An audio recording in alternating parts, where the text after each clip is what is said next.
Now, shifting gears, India is on course to take pole position as the fastest growing major economy in the world, beating out China. And as our Kim Ji-yeon explains, the rapid growth pace is not just coming on the back of the country's reform drive, but also slowing growth in China.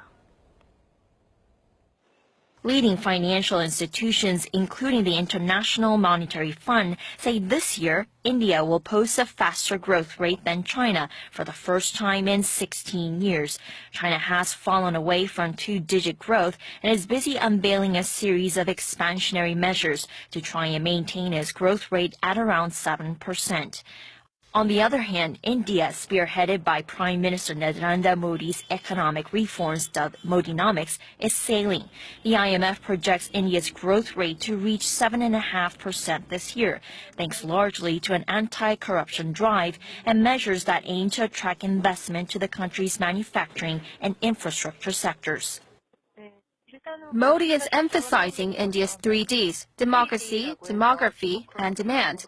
Like China, India is one of the most populous nations in the world with a large youth demographic.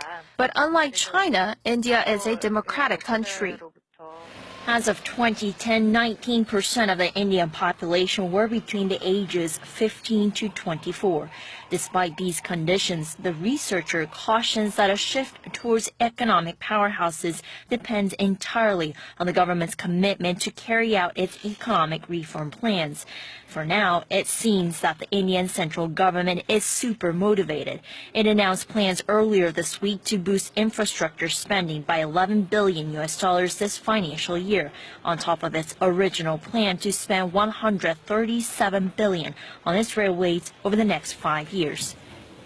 Kim Ji-yeon, Arirang News.